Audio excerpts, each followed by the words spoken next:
Hey guys, James here from Replica Reviews again. Now, I'm really pleased to say that we have the Wildcat back with us. Unfortunately, we've had a few problems, mainly that for an air rifle it wasn't really holding much air.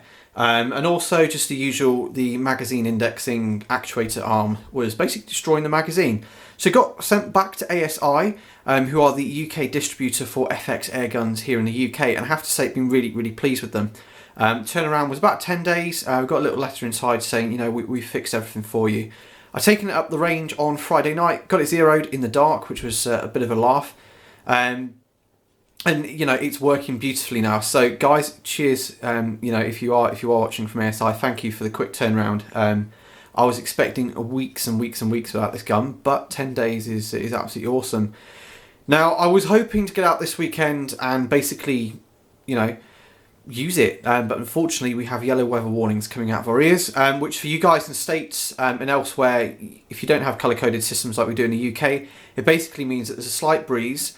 The UK weather people have said that, you know, if you go outside you're going to die. So, you know, we're stuck here in the kitchen of all places, because it is just too windy to really do anything. So I thought I'd do a how-to guide, which is great as long as you own an FX Wildcat in front of you. So today we are going to be adjusting the trigger. Now, I have already adjusted the trigger on this one, but we'll take everything apart and show you exactly how to do it yourself if you've bought yourself a Wildcat and, like me, hated the way that it came set up out of the box.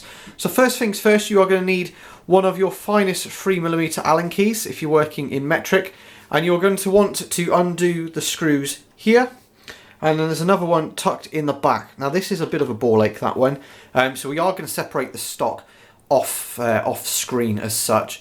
And yeah, basically, as I say, just unscrew this Allen key here and the Allen key that is at the back, and that will separate the action. So we're going to go ahead and do that now, and we'll cut back once we've got the gun in many pieces.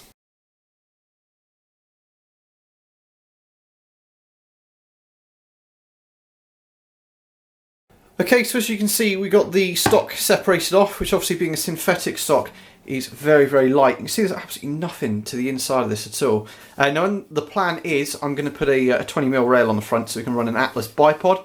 But obviously we'll put the stock just to one side for the benefit of this video. Now as you can see, we're basically just left with the action of the rifle. So what we're going to do is we're going to zoom in, and we'll actually show you exactly how to do the trigger adjustment.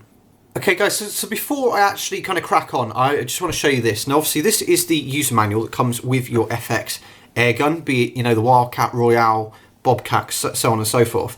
And on page 14 it does actually give you a quick kind of lowdown of how to do it yourself. Now obviously, as you'll see from the picture, it shows what I would call your traditional style rifle. Now obviously with the Royales, etc., the trigger is all with a block, and so on and so forth. But being a bullpup, as you'll see here, if we move everything back, the trigger is up this end, and obviously all the bits that you want to actually change is on this little rail here.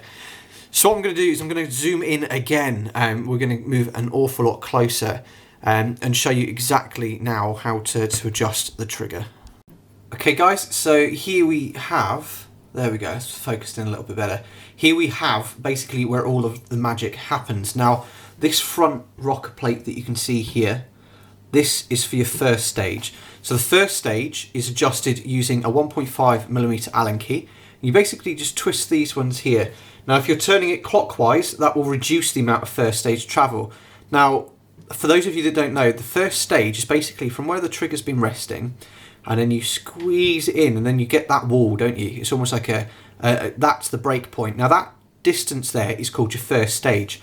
So obviously if you want to reduce the amount of travel that you have to go through to get to the first stage, you want to turn these ones here clockwise, and that will reduce the amount. Alternatively, if you want a little bit more play, if you've got a trigger that you've inherited off whoever, and it's way too kind of matchy for you, and you want to give it a little bit more pull, then obviously if you turn it counterclockwise, that will give you more first stage. Now obviously it depends, you know, this bit here is all down to personal preference, as is all of it, to be completely honest with you. I tend to have my first stage fairly short. Not you know, ridiculously short, but just enough to know that when I do bring it in, I've got a couple of mil, and then we hit the second stage. Now the second stage is the basically, well, long and short of it really with the second stage is that is how light the trigger appears. Obviously when you pull the trigger, if you want it hard, then you want quite a strong second stage, but if you want it sort of match grade, goes off with a slight kind of blow to the trigger, so to speak, then, you know, have it relatively light. Now, turning it clockwise will increase the resistance. So obviously, the more you turn it clockwise, the more it feels like there is a solid wall that you hit for that second stage. And obviously, turning it counterclockwise will then decrease the resistance. So that will make it super soft and really easy to set off. So obviously, what I would suggest would be to adjust the first stage first. Or if you're happy with the first stage, obviously then adjust the second stage. Now, if you're hunting, you're going to want about £1 worth of resistance, in my opinion anyway. That's enough for you to be able to kind of get to a visible break point and then let the trigger off, rather than just be squeezing bang and it's gone off. The possibilities for kind of negligent discharge as such are endless if you set it too soft. Obviously, if you're just a bench shooter and you're using this for bench shooting, then, you know, you can probably get away with setting it really lightly, because you're not going to be moving around as much with your rifle, and when it is loaded, 9 times out of 10 it's going to be pointed down range. So if you're looking for kind of match precision, obviously you want to turn this one counterclockwise and decrease the amount of resistance that you're going to face. So that's pretty much it on how to adjust the trigger. And one thing I will mention while we got the block off is this little gizmo here is, while we're here, it makes sense to cover it really, doesn't it? This is how you adjust the safety catch. And obviously the safety catch, contrary to popular belief and differences to other guns, can only be sort of moved into safe mode when the weapon, or should I say when the rifle, sorry, it's not a weapon if it's not being used to kill something really, but that's a different can of worms. But when the rifle is basically cocked, then you can put it into safe. If you're fiddling around with your safety catch and you can't get it to go into safe mode, then obviously your rifle's not cocked, or you've got something wrong with your safety. But anyway, that's how you adjust it. But for the argument, that, ladies and gentlemen, is how to adjust the trigger. And obviously it is connected to this little rod here, and then that goes all the way to the front. So rather than using springs or any kind of funny gadgetry, it is very simple to do. Now obviously when you do look in your user manual, it is going to look a little bit different, but what we're going to do is just go ahead and put the rifle back together, and we'll just quickly conclude the video. Okay guys, so that's pretty much it for the video. Now as I say, it's a very simple thing to do. It's very much personal preference. Pest controllers and hunters like myself will want that second stage a little bit stronger, whereas match grade shooters will, you know, most likely want it a little bit sort of smoother and a bit lighter, and it is a very simple thing to do. So I would recommend obviously just using get it apart, common sense, just little adjustments. That's the biggest kind of bit of advice I would give. Don't start doing like 6 turns of this and 6 turns of that. Just very fractional turns, and you'll be amazed that the smallest changes on the Allen keys will make the biggest difference at the trigger. So test as you are going along. Now, it is a system that can be used for all FX air guns that are on the market at the moment, at least that I know of. As you can see in the user manual, it does show the traditional trigger block off like the Royale, etc. So obviously the bullpups with all the action being back and so on and so forth will be different. But for the normal rifle, so to speak, your traditional style rifles, it will be as it appears there on the left. So nice and straightforward to do. Now, as I say, just make sure, obviously, when you're working with a rifle, make sure it's unloaded and all the rest of it. But just little adjustments. If you over adjust things, you can cause damage to screws and threads, and you know, you'll turn a good trigger into an absolute kind of mule.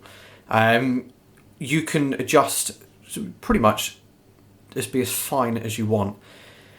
Now, I can't obviously show you how much the second stage is set to. You do need a little, it's almost like a trigger pull poundage meter. You pull the trigger and then it gives you a reading on what the break point was. So if you want to get it exact to a figure, then you can, using one of those bits of equipment. What I would suggest, just adjust it to do what suits you best. So as I say, hopefully you found the video useful, guys. Hopefully you'll be able to take something from it and you know, adjust your own guns, etc. We will be doing more with the Wildcat. As I say, we've just got it back from ASI, so I'm really excited to be able to get out with this one and really put it through its paces. I've got a couple of things planned. I do want to get the little mag holder that you place basically in this back loop here. Holds 3 magazines. Now, the joy with that is I can buy the mag holder. Nowhere in the UK at the moment has the magazines in 177 in stock, which is an absolute pain. I did debate getting a Hugget to go on the front, but it is quiet as anything. I don't think it needs much help. And the only other thing really from that is to work out a sling and possibly put the bipod. But to be honest, you know, it's a project in the future, so to speak. I'm very happy with how this gun is performing so far. If you do want to see more, obviously check out our Facebook page. If you search Replica Reviews on Facebook, will pop up. And you know, we're always posting pictures of this and the Viroc that we've got and all sorts, just trying to, you know, just show as much sort of positive light on shooting as we can. So that's pretty much from me, really. If you do have any questions, any queries, anything like that, just post them in the comments box below. And if you found this useful, feel free to click subscribe. Obviously, the channel is growing quite nicely. We are one of the few kind of independent sites at the moment here in the UK. You know, we're not tied down to any shop or anything like that. So if you want independent, unbiased reviews, feel free to give us a subscribe. I get told off, but I say it as it is. So that's pretty much it from me, guys. All that's left to say is thank you for watching another one of our videos, and we shall see you next time.